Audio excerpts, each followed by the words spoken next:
ரத்தம் இல்லாட்டிக்கு நாங்க ரட்சிப்பு எங்களுக்கு பெற முடியாது. ஆட்டுக்குட்டி ரத்தத்தினால் சாத்தானை ஜெயித்து விட்டோம். ஆவியுண்டு, வசனமுண்டு, அன்றாடம் வெற்றியுண்டு.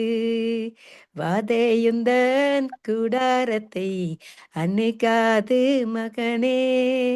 பொல்லாப்பு நேரிடாது, நேரிடாது மகளே. ஆமென். அவர் எங்களை எல்லா பாவத்திலிருந்து மீட்டு எங்களை இப்போது சங்கமமான நித்திய வெளிச்சத்துல ஒளியாக வைத்திருக்கிறது. அது கர்த்தருடைய சுத்த கிருபை தான். அதுக்கு நான் நன்றி செலுத்துறேன். மறுபடியாக நாங்க பாஸ்டர் அன்டன் ராசன் அவர்களை வரவழைப்போமாக. Praise Lord pastor. Praise the Lord. Praise the Lord, sister. Praise the Lord, நேயர்களே. ஆமென். Praise Lord sister. பாஸ்டர் வாருங்கள், வந்து உங்களுடைய வார்த்தையை பகிர்ந்து கொள்ளுங்கள். ஆவலோடு காத்து நிற்கிறோம். மாறுங்கள். நன்றி. God bless you. God bless you, sister. இன்றைக்கு நாங்கள் தேவனுடைய வார்த்தையை பார்க்க போகிறோம். அவருடைய வார்த்தை வானமும் பூமியும் ஒளிந்து போகும். அவருடைய வார்த்தை ஒழியாத வார்த்தைகள் எங்களுடைய வாழ்விலே, இருதயத்திலேயும் ஆத்துமாவிலேயும் அந்த வார்த்தைகளை சேர்த்து வைக்க வேண்டும். ஒரு ஜெபத்துடன் ஆரம்பிப்போம்.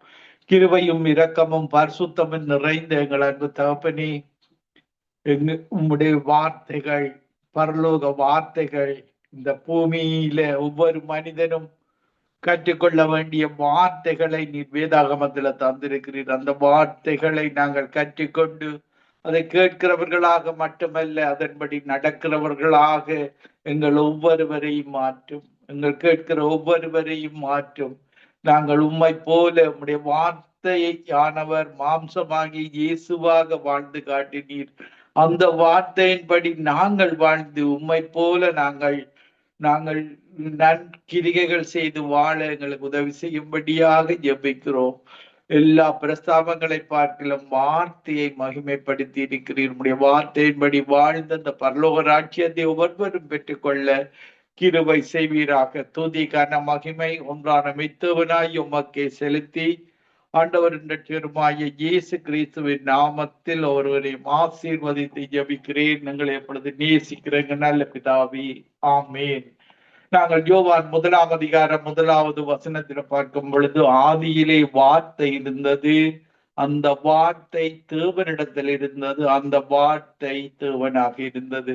அந்த வார்த்தை தான் தேவன். நாங்கள் வார்த்தையை பிடித்து கொள்ள வேண்டும். எந்நிலையில இருந்தாலும் வார்த்தை என்ன சொல்லுகிறதோ அதன்படி நாங்கள் நடக்க பழக்கப்படுத்தி கொள்ள வேண்டும். வேதாகம வார்த்தைகளை தியானித்து அதன்படி வாழும் பொழுது அந்த வாழ்வு ஒரு ஆசீர்வாதமான வாழ்வாக, தேவைகள் சந்திக்கப்பட்ட வாழ்வாக, ஒன்றான மெய்த்தேவனுக்கு பிரியமான வாழ்வாக அந்த வாழ்வு அமைகின்றது. சங்கீதம் 138 அதிகாரம் 2வது வசனத்துல பார்க்கும் பொழுது, உமது பரிசுத்த ஆலயத்துக்கு நேராக நான் பணிந்து உமது கிருபையின் நிமித்தமும் உமது உண்மையின் நிமித்தமும் உமது நாமத்தை துதிப்பேன்.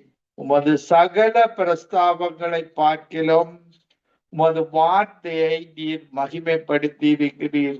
எங்களுடைய தேவனோடு வார்த்தையில நீங்கள் போராடி உங்களுடைய ஆசீர்வாதத்தை பெற்றுக்கொள்ள முடியும். வார்த்தையின்படி நீங்கள் கீழ்ப்படிந்து நடந்து நீர் பட்சபாதம் இல்லாத தேவன், எனக்கு நான் பரிசுத்தமாக வாழுகிறேன், எனக்கு நீர் இந்த அற்புதத்தை அதிசயத்தை செய்துதான் ஆக வேண்டும். உடைய இரக்கத்தை கிருபையை நாங்கள் உண்மையாக உத்தமமாக ஜெபிக்கும் பொழுது, அதன்படி வாழ்வில நடந்து ஜெபிக்கும் பொழுது அவரால் நோ என்று சொல்ல முடியாது. ஏனென்றால் அவர் எல்லா பிரஸ்தாபங்களை பார்க்கிலும் வார்த்தையை மகிமைப்படுத்தி இருக்கிறார். இந்த வார்த்தை தான் பரலோகம் வரைக்கும் உங்களை அழைத்து செல்கிற வார்த்தையாக இருக்கிறது. பாருங்கள், வார்த்தையின் மூலமாகத்தான் இந்த உலகத்தை படைத்தார். அதே வார்த்தையின் மூலமாகத்தான் இந்த பூமியும் இந்த வானமும், ஹெவன் அண்ட் எர்த், இந்த வார்த்தையினால தேவன் சொல்ல சொல்ல உண்டாயிற்று. அது நல்லது என்று கண்டார். ஒவ்வொரு வார்த்தையையும் எங்களுடைய தேவன் சொல்ல சொல்ல பொழுது ஒவ்வொன்றும் உருவாகின்றது. நாங்களும் பரிசுத்தமாக அந்த வார்த்தைகளை மற்றவர்களுக்கு சொல்லும் பொழுது அந்த வார்த்தை அவர்களுடைய வாழ்வில வளமாக அமைகிறது, ஒரு ஆசீர்வாதமாக அமைகிறது. இந்த வார்த்தை தான் இயேசு கிறிஸ்துவாக, வார்த்தை மாம்சமாகி இயேசுவாக இந்த வார்த்தையின்படி வாழ்ந்து காட்டினார். பாருங்கள், பிசாசு டெம்டேஷன் கொடுக்கும் பொழுது 40 நாள் இயேசு உபவாசம் இருக்கிறார். இந்த கல்லை அப்பமாக்கு உட்கொள்ளும் என்று சொல்லி பாருங்கள், பிசாசு இயேசு கிறிஸ்துவிடத்துல சோதனையை ஏற்படுத்தும் பொழுது இயேசு சொல்லுகிறார், மனிதன் அப்பத்தினால மாத்திரமல்ல தேவனுடைய வாயிலிருந்து புறப்படும் ஒவ்வொரு வசனத்தினாலும் பிழைப்பான், ஒவ்வொரு வார்த்தையினாலும் பிழைப்பான். இந்த வார்த்தை தான் எங்களுடைய வாழ்வுக்கு அவசியமாக இருக்கிறது. பாருங்கள், அவர் எங்களுடைய ஆத்துமாவில வார்த்தை போகும் பொழுது இருதயத்தின் நிறைவினால வாய் பேசும். இருதயத்தில வார்த்தையை நீங்க நிறைத்து வைத்தீர்களா இருந்தால் உங்களுடைய வாய் அந்த வார்த்தையை பேசும். அது முகத்தில, இருதயத்தில மகிழ்ச்சி இருக்கும் பொழுது அது முகத்தில உங்களுடைய மகிழ்ச்சியை அது காண்பிக்கும். இப்படியான வார்த்தை தான் தேவனுடைய வார்த்தை. பாருங்கள், நாங்கள் பார்க்கும் பொழுது இந்த ஆத்மாவில நீங்கள் வார்த்தையை வைத்திருக்கும் பொழுது, நான் தேவனுடைய வார்த்தைக்கு எதிரான ஒன்றை நான் செய்ய மாட்டேன் என்றொரு பண்ணி கொள்ள வேண்டும். பாருங்கள், கர்த்தர் ஆத்மாவை தேடி, சங்கீதம் 23வது அதிகாரத்தில் சொல்லப்படுகிறது, என் ஆத்மாவை தேடி நீதியின் பாதையில் நடத்துகிறார். எங்களுடைய தேவன் தான் நீதியாக நடத்துகிறவர். தேவனுடைய வார்த்தை, இயேசுடைய வார்த்தை எங்களுடைய வாழ்வை பாருங்க. நாங்கள் பிறக்கும் பொழுது தாயின் வயிற்றில் ஒரு பாவத்தோடு பிறக்கிறோம், பாவ மனுஷனாக பிறக்கிறோம். ஏனென்றால் ஆதாம் ஏவாள் செய்த பாவத்தின் விளைவாக ரோமர் 3:23 படி எல்லோரும் பாவம் செய்து தேவ மகிமையற்றவர்களாகி நாங்கள் பிறக்கிறோம், பாவ சந்ததியாக பிறக்கிறோம். இயேசு சொல்லுகிறார், நீங்கள் மறுபடியும் பிறக்க வேண்டும். பாருங்கள், ஆதாம் ஏவாள் தேவனுடைய வார்த்தையை விட்டு பிசாசின் வார்த்தைக்கு இடம் கொடுத்தது நிமித்தம் எங்களுக்கு இன்றைக்கு சாய்ஸ் இருக்கிறது. நீங்கள் நன்மையை தெரிந்து கொள்ள முடியும், இயேசுவை தெரிந்து கொள்ள முடியும், ஆசீர்வாதத்தை தெரிந்து கொள்ள முடியும், உங்களுக்கு பரலோக ராஜ்யத்தை தெரிந்து கொள்ள முடியும். அது இயேசுவுக்கு பிரியமான, எங்களுடைய மெய்யானதவனுக்கு பிரியமான காரியங்களாக இருக்கிறது. நீங்கள் மறுபக்கத்துல பிசாசுக்கு பிரியமான காரியங்கள், தீமையை தெரிந்து கொள்வது, சாபத்தை தெரிந்து கொள்வது, மரணத்தை நான் செத்து விட வேண்டும் என்று நீங்கள் நினைக்க கூடாது. தேவன் வாழ்வழிக்கிற தேவன், ஆசீர்வதிக்கிற தேவன். நீங்கள் தற்கொலை செய்ய வேண்டும் என்று நீங்கள் நினைக்க கூடாது. தேவன் உங்களை ஆசீர்வதிக்கிற தேவன். தற்கொலை ஒரு முடிவல்ல. இயேசு எல்லாரையும் வாழ வைக்கிற தெய்வமாக இருக்கிறார், வாழ்ந்திருக்க செய்கிறவராக இருக்கிறார். மரணம் ஒரு முடிவல்ல, மரணத்துக்கு பின்பு ஒரு வாழ்வு இருக்கிறது. அந்த வாழ்வில இயேசுவோடு வாழுகிற வாழ்வு, ராஜாவோட வாழுகிற வாழ்வு. இந்த உலகத்திலே நாங்கள் 1000 வருடம் இயேசு ராஜாவோடு வாழ முடியும். அதன் பின்பு நித்தியமாக வாழுகிற வாழ்வு. இந்த உலகத்துல ஒரு 80 இருந்து 120 வயது வரைக்கும் ஒரு மனிதன் வாழுகிறார். நாங்கள் 10 ஜெனரேஷன் இயேசுடத்துல நீங்கள் வந்து இயேசுக்கு பிரியமாக வாழும் பொழுது 1000 வருடம் 100 ஆண்டுகளாக பார்த்தாலும் 10 ஜெனரேஷனுக்கு மேலாக நீங்கள் இயேசு ராஜாவோடு வாழ முடியும். இந்த உலகம் பாவத்தோடு, கஷ்டத்தோடு, துன்பத்தோடு, அடிமைத்தனத்தோடு வாழ்ந்து நாங்கள் அபிஷேகம் பண்ணப்பட்டவர்களுக்கு பரலோக ராஜ்யத்தில எங்களுடைய பெயர்களை, அபிஷேகத்தை தந்து பரலோக பிரஜைகளாக எங்களுக்கு மாற்றி இருக்கிறார். அபிஷேகம் பண்ணப்பட்ட ஒவ்வொருவரையும் அவருடைய இயேசு கிறிஸ்துவுடைய ஆட்டுக்குட்டியானவருடைய புஸ்தகத்திலே எங்களுடைய பெயர்களை எழுதி வைத்திருக்கிறார். நாங்கள் அதை முடிவு பரியத்தான் காத்து கொள்ள வேண்டும். தேவனுக்கு பிரியமாக, தேவனுக்கு ஒரு சாட்சியுள்ள வாழ்வாக நாங்கள் வாழ வேண்டும். தேவனுக்கு பிரியமான வாழ்வாக அந்த வாழ்வை அமைத்துக் கொள்ள வேண்டும். எங்களுடைய போக்கஸ் இயேசுவில தான் இருக்க வேண்டும். இயேசு எப்படி வாழ்ந்தார்? நன்மை செய்கிறவராக வாழ்ந்தார், நற்கிரிகைகள் செய்கிறவராக வாழ்ந்தார். இதனாலதான் நற்கிரிகைகள் எவ்வளவு தூரம் நீங்கள் செய்கிறீர்களோ அவ்வளவு தூரம் இயேசுவை போல நீங்கள் மாற முடியும். இயேசு பாருங்கள், நற்கிரியை செய்ய செய்ய அவரை சுற்றி ஜனங்கள் திரள் திரளாக புறப்படி சென்றது. பாருங்கள், நற்கிரிகைகளின் மூலமாக இந்த பிசாசின் கிரிகைகளை மக்களை இயேசுவின் பக்கத்துல திருப்ப முடியும். பாருங்கள், எல்லா மக்களும் ஒன்று உணவை பெருக்கி கொடுத்தார், எல்லாருடைய தேவைகளை சந்தித்தார், சகல நோய்களையும் சகல வியாதிகளையும் குணமாக்கினார். பாருங்கள், எங்களையும் அப்படி செய்யும்படியாக எங்களுக்கும் அதிகாரத்தை தந்து விட்டு போயிருக்கிறார். என்ன விசுவாசிக்கிறவன் என்னை போன்ற காரியங்களை செய்வான், என்னிலும் பெரிதான காரியங்களை செய்வான் என்று எங்களுக்கு கற்று தந்து விட்டு போயிருக்கிறார். இந்த வார்த்தை தான் எங்களை பரலோகத்தை அழைத்து செல்கிறது. இந்த உலகத்தை, வானத்தையும் பூமியையும் படைத்த தேவன் ஒரு நாள் பாருங்கள் புதிய வானம் புதிய பூமியை உருவாக்குற தேவனாக இருக்கிறார். பாருங்கள், அவர் சொல்லுகிறார், வானமும் பூமியும் ஒளிந்து போம், என் வார்த்தைகளோ ஒளிந்து போவதில்லை. அந்த வார்த்தைகள் அழியாத வார்த்தைகளாக இருக்கிறது. புஸ்தகங்கள், பேப்பர்கள் அழிந்து போகலாம், இந்த உலகம் அழிந்து போகலாம், தேவனுடைய வார்த்தைகள் எங்களுடைய இருதயத்தில எப்பொழுது இருக்க வேண்டும், ஆத்மாவில இருக்க வேண்டும். நாங்கள் பரலோகத்துக்கு போகும் பொழுது எங்களுடைய ஆத்மாவில அந்த வார்த்தைகள் இருக்க வேண்டும். இந்த உலகத்தில பாருங்கள், ஒரு பஞ்சகாலம் வருகிறது.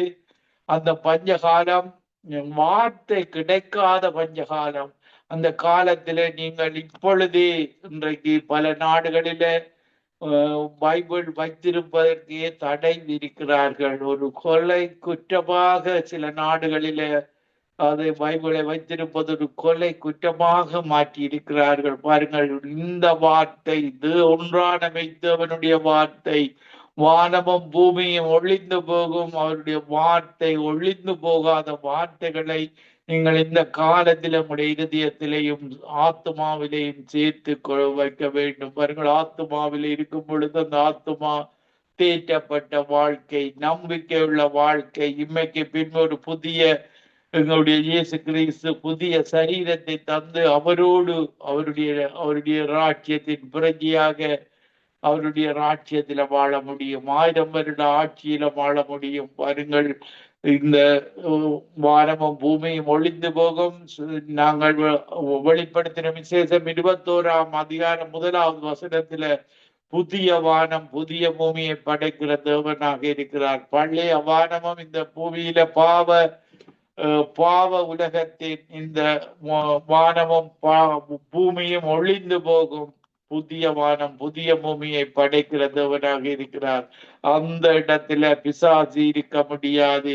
1000 வருடம் பிசாசு கட்டப்பட்ட வாழ்வு. இந்த உலகத்தில பிசாசோடு வாழுகிற வாழ்வு. பிசாசு தான் இந்த உலகத்தின் அதிபதியாக இருக்கிறார். பாருங்கள், இயேசு சொல்லும் பொழுது, இதோ உலகத்தின் அதிபதி வருகிறான், அவனிடத்தில் நான் கொடுக்கிறதுக்கு ஒன்றும் இல்லை. பாருங்க, பிசாசு இயேசுவை கொல்ல அழிக்க வந்திருக்கிறார். இன்றைக்கு மனுக்குலத்தையும் அவன்தான் திருடுவது, கொல்லுவது, அழிப்பது, பொய் பேச வைப்பது, இப்படி தொடர்ச்சியான பாவ வழிகளில எத்தனையோ விதமான பாவ ஆவிகள், சாப ஆவிகள், விக்கிராராதனை ஆவிகள், இப்படியாக பல நூற்றாண்டுகளாக மனிதனை ஏமாற்றி வருகிறான். பாருங்கள், ஆபிரகாமின் தகப்பனை ஏமாற்றினவன் பிசாசு. பாருங்கள், ஆபிரகாமின் தகப்பன் ஒரு விக்கிரகங்களை உருவாக்கி ஒரு வியாபாரமாகவும் அந்த கோயில்களை நடத்துகிறவர்களாகவும் ஆபிரகாமுடைய தகப்பன்மார் இருந்தார்கள். பாருங்கள், ஒரு மத வழிபாடு உள்ளவர்கள். இன்னைக்கு இந்த மதங்களை போல, இன்னைக்கு விக்கிரகங்களை ஆராதிக்கிற மதங்களை போல, புத்த மதம் பாருங்கள் ஒரு விக்கிரகமாக உருவங்களை வைத்து வணங்குகிறார்கள். இப்படியான மத வழிபாடுகள் ஆபிரகாமின் காலத்திலே, ஆபிரகாமுடைய தகப்பனுடைய காலத்திலேயே இருந்தது.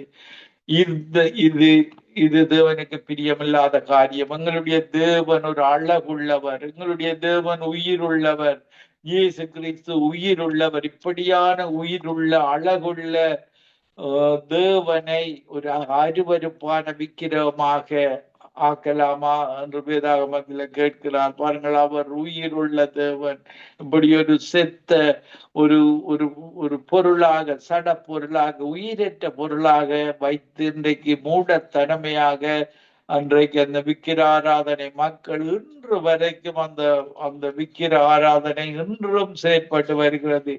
பாருங்கள், ஆபிரகாம் காலத்திலே இருந்து ஆதாம் ஏவாளின் காலம் கிறிஸ்துவுக்கு முன் 4004 ஆண்டுகளுக்கு முன்பாக, பிஃபோர் கிரைஸ்ட், ஆதாம் ஏவாள் பிறந்தார்கள். பாருங்கள், ஆபிரகாம் அதற்கு பின்பாக பிறந்தான். கிட்டத்தட்ட ஒரு 3000 ஆண்டுகள் என்றாக பார்த்தாலும் ஆபிரகாமின் காலத்திலே இருந்த அந்த விக்கிர ஆராதனை 3000 ஆண்டுகள் இன்றைக்கு இந்த உலகத்தின் மனிதர்களை, விக்கிர ஆராதனை செய்கிற மனிதர்களை வஞ்சித்துக் கொண்டிருக்கிறது. பாருங்கள், தகப்பன்மார் தங்களோட பிள்ளைகளுக்கு தவறான வழக்கங்களை சொல்லிக் கொடுத்து இப்படியாக பிசாசு தகப்பன்மாரை வஞ்சித்து, பிள்ளைகளை வஞ்சித்து, பிள்ளைகளை வஞ்சித்து, பாருங்கள், கிறிஸ்துவுக்கு 3000 ஆண்டுகள் வஞ்சித்த ஒரு மத வழிபாடு உள்ள ஆதிபதம் என்று பெருமை பேசி கொண்டிருக்கிற உண்மையான தெய்வத்தை அறியாத மத வழிபாட்டில பிசாசு இந்த விக்கிர ஆராதனைகளை கூடாக வஞ்சித்து கொண்டு வருகிறார். பாருங்கள், கிறிஸ்துவுக்கு பின்னான காலத்திலேயும், கிறிஸ்துவுக்கு பின் இன்றைக்கு நாங்கள் 2026 ஆண்டுகளாக, கிறிஸ்துவுக்கு முன்னாகவும் 3000 ஆண்டுகளுக்கு மேலாக அந்த விக்கிர இந்த ஐடல் வர்ஷிப் இருந்தது. கிறிஸ்துவுக்கு பின்னும் 2026 ஆண்டுகளாக இன்றும் அந்த சந்ததி தகப்பன் கற்பித்து கொடுத்து தவறான வழிபாடுகள். மகன் தன்னுடைய பிள்ளைகளுக்கு, பிசாசு ஒவ்வொரு ஜெனரேஷனாக இந்த மத வழிபாடுள்ள மக்களை வஞ்சித்து வருகிறான். பிடிவாத குணங்கள், துரைத்தனத்தின் ஆவிகள், அதிகாரத்தின் ஆவிகளை இந்த 2026 ஆண்டுகளாக அவன் ஏமாற்றி கொண்டிருக்கிறான். இப்படி மதங்களுக்கூடாக.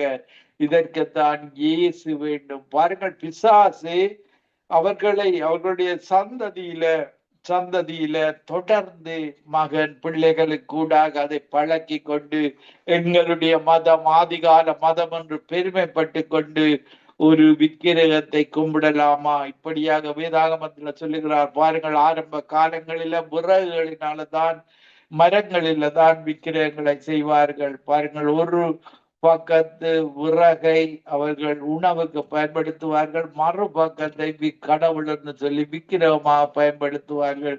இப்படியாக வேதாகமத்தில் எழுதப்பட்டிருக்கிறது. பாருங்கள், இந்த முஸ்லிம் முகமதியருடைய மதமும் இப்படித்தான். பாருங்கள், கிட்டத்தட்ட கிறிஸ்துவுக்கு பின் 700 ஆண்டுகளுக்கு பின்பாக எழுதப்பட்டதுதான் குரான். பாருங்கள், அந்த குரானும் அதே மாதிரி தான். அந்த மக்கள் வஞ்சிக்கப்பட்டு, தகப்பன் பிள்ளைகளை வஞ்சிக்கிறான். பிசாசு கூடாக பிள்ளைகளின் பிள்ளைகளை என்னுடைய மதத்தை விட்டு நீங்கள் போகக்கூடாது, மறு மதங்கள், இப்படி பிசாசு அந்த முஸ்லிம் முகமதியருடைய மதத்துக்கூடாக வஞ்சித்து கிறிஸ்துவுக்கு பின் கிறிஸ்துவை பற்றியே தெரியாத முகமது 700 ஆண்டுகளுக்கு பின்பு 7 சந்ததி, கிட்டத்தட்ட 100 வருடம் ஒரு சந்ததி என்றாலும் 70 வருடங்களுக்கு மேற்பட்ட சந்ததி இயேசு இறந்து மரித்தது உயிர்த்தெழுந்ததை தெரியாத அந்த சந்ததி ஒரு வஞ்சிக்கப்பட்ட அந்த மதத்துக்கூடாக ஒரு தவறான கொள்கைகளை, இயேசு மரிக்கவில்லை, உயிர்த்தெழவில்லை, இப்படி தவறான கொள்கைகளை அந்த குரானில எழுதி வைத்து விட்டு போயிருக்கிறார்.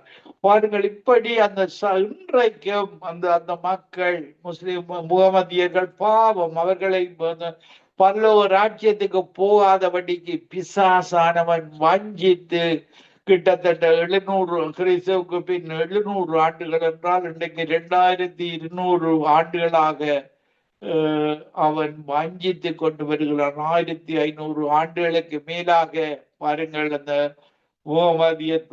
அந்த எழுதின முகமதியர் நான் தான் கடைசி ப்ராஃபிட் என்று சொல்லி ஒரு தவறான இதை எழுதி இயேசு மரிக்கவில்லை, உயிர்த்தெழவில்லை, இப்படியான இயேசுவோடு முகமது வாழவில்லை. ஆனாலும் அவர் தவறாக அந்த புஸ்தகத்தில் எழுதிவிட்டு போயிருக்கிறார்.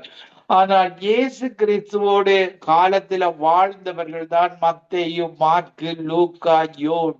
பாருங்கள், இவர்கள் இந்த புத்தகம் எழுதப்பட்டது 4 புஸ்தகங்களும் எழுதப்பட்டது கிறிஸ்துவுக்கு பின் 70-80 ஆண்டுகளிலே இந்த மத்தேயு, மார்க்கு, லூக், யோவான் புத்தகங்கள் எழுதப்பட்டது. அதை அவர்கள் அதை எடுத்துக் கொள்ள மாட்டார்கள். அதில் இருக்கிற வசனங்களை படிக்க வேண்டாம் என்றபடி அவர்கள் தங்களுடைய பிள்ளைகளுக்கு கற்றுக் கொடுக்கிறார்கள். தவறான வழியில பிசாசானவன் அவர்களுடைய மனங்களை கடினமாக்கி இன்றைக்கும் பிசாசுக்கு கீழ்ப்படிந்தவர்களாக தங்களுடைய மதம் என்ற ஒரு இதுல வாழ்ந்து கொண்டிருக்கிறார்கள். பாருங்கள், இவர்கள் எல்லாம் நரகத்துக்கு போகிறார்கள். ஆனால் இயேசு இரக்கம் உள்ளவர்.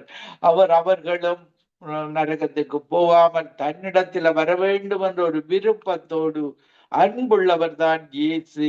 அதற்காகத்தான் அவர் அன்பின் கட்டளையை எங்களுக்கு கற்று தந்து விட்டு போகிறார். முழு இருதயத்தோடும், முழு ஆத்மாவோடும், முழு பலத்தோடும், முழு சிந்தையோடும் அந்த ஒன்றான தேவனை அன்பு செய்வது, பிறரை அன்பு செய்வது. எல்லாரையும் நாங்கள் ஜீவிக்க வேண்டும். எந்த மதமாக இருந்தாலும், முகமதியர் மதமாக இருந்தாலும், இந்து மதமாக இருந்தாலும், புத்த மதமாக இருந்தாலும் நாங்கள் மக்களை நேசிக்க வேண்டும். ஏனென்றால் அவர்கள் தேவன் படைத்தவர். எங்களுடைய ஒன்றான மெய்த்தேவன் தான் அவர்களை படைத்தவர். ஆனால் அவர்களுக்குள்ள கிரியை செய்கிற அந்த பிசாசு பரிசுத்த ஆவியை அவர்கள் பெற்றுக் கொள்ளும் பொழுது இந்த பிசாசின் ஆவிகள், தீமை செய்கிற ஆவிகள், கட்டி வைத்திருக்கிற ஆவிகள் எல்லாம் அகலக்கூடியதாக இருக்கிறது. இதற்காகத்தான் தேவன் வார்த்தையை மகிமைப்படுத்தி இருக்கிறார். காதுள்ளவன் கேட்க கடவன் என்று சொல்லுகிறார். பாருங்கள், காதை படைத்தவர் சொல்லுகிறார், காதை படைத்த நான் இருக்கிறேன், உன்னுடைய கண்ணை படைத்த நான் இருக்கிறேன். காதை படைத்தவர் கேளாரோ, கண்ணை உருவாக்கினவர் பாராரோ என்று வேதாகமத்தில சொல்லப்படுகிறது. பாருங்கள், இப்படியான தேவன் உங்களுடைய பிசாசின் அடிமைத்தனத்திலிருந்து விடுபட்டு வரும்படியாக உங்கள் ஒவ்வொருவரையும் அழைக்கிறார். இந்த கடைசி காலத்தில இயேசுதான் ஜட்ஜாக வரப்போகிறார். ஜட்ஜ்மெண்ட் புக் பைபிளாக இருக்க போகிறது. அவர் 2 பக்கமாக பிரிக்கிறார். ஒரு பக்கம் வலது பக்கம் பரலோகமாகவும் இடது பக்கம் நரகமாக பிரிக்கிறார். அந்த நேரத்தில் தேவனுக்கு பிரியமாக பைபிளின் படி வாடுகிறவர்களுக்கு அவர் இந்த பரலோக சந்தோஷத்தை, பரலோக பாக்கியத்தை கொடுக்கிறவராக இருக்கிறார். பாருங்கள், பிரசங்கி 8ஆம் அதிகாரம் 4வது வசனத்திலேயும் ராஜாவின் வார்த்தை எங்கேயோ அங்க அதிகாரம் உண்டு. இயேசு எங்களுக்கு அதிகாரத்தை தந்து விட்டு போயிருக்கிறார். பாருங்கள், அவர் இந்த உலகத்தில ராஜ்யத்தை அமைக்க வரவில்லை. அவருடைய பரலோக ராஜ்யத்தில் அவர் தான் ராஜா. இயேசு ராஜாவோடு நாங்கள் அவருடைய ராஜ்யத்துல வாழ போகிறோம். அவருடைய வார்த்தை எங்கேயோ அங்க அதிகாரம். இன்னைக்கு வேதாகமம் புதிய ஏற்பாடு இயேசு ராஜாவுடைய வார்த்தைகள் அதிகாரம் உள்ள வார்த்தைகள். பாருங்கள், மத்தேயு 28ஆம் அதிகாரம் 18வது வசனத்திலேயும் இயேசு சமீபத்தில் வந்து அவர்களை நோக்கி, வானத்திலும் பூமியிலும் சகல அதிகாரமும் எனக்கு கொடுக்கப்பட்டிருக்கிறது. பாருங்கள், இயேசுதான் ராஜாவாக வரப்போகிறார். முதல் முறை வரும் பொழுது ஒரு மனுக்குலத்துக்காக தன்னுயிரை கொடுக்க வந்தார். 2வது தடவை வரும் பொழுது ராஜாவாக வரப்போகிறார், அதிகாரத்தோடு வரப்போகிறார். தண்டிக்கிறதற்கு, இந்த மதங்களை தண்டிப்பதற்கு வரப்போகிறார். மதத்தில் உள்ள தேவர்களை தண்டிக்க வரப்போகிறார். எரேமியா 10:10 சொல்லப்படுகிற அவர்தான் ஒன்று மெய்த்தேவன். எரேமியா 10:11 சொல்லுகிறது, இந்த தேவர்கள் எல்லாம் தண்டிக்கப்படுவார்கள். நீங்கள் தொடர்ந்து இப்படியான மத வழிபாடுகளை இருந்தால் உங்களையும் நீங்களும் வேறு வழி இல்லாமல் தண்டிக்கப்பட்டு போவீர்கள். பாருங்கள், நோவாவின் காலத்துல நோவா அந்த மக்களுக்கு 100-120 ஆண்டுகளாக தேவனுடைய வார்த்தையை பிரசங்கித்தான். அவர்கள் கேட்கவில்லை. ஆனால் அந்த நோவாவை பேர் மட்டும் அந்த வார்த்தையை கேட்டு தப்பி கொண்டார்கள். இயேசு தான் மாலுமியாக அந்த படகில அந்த 8 பேர் ஏறிக்கொண்டார்கள்.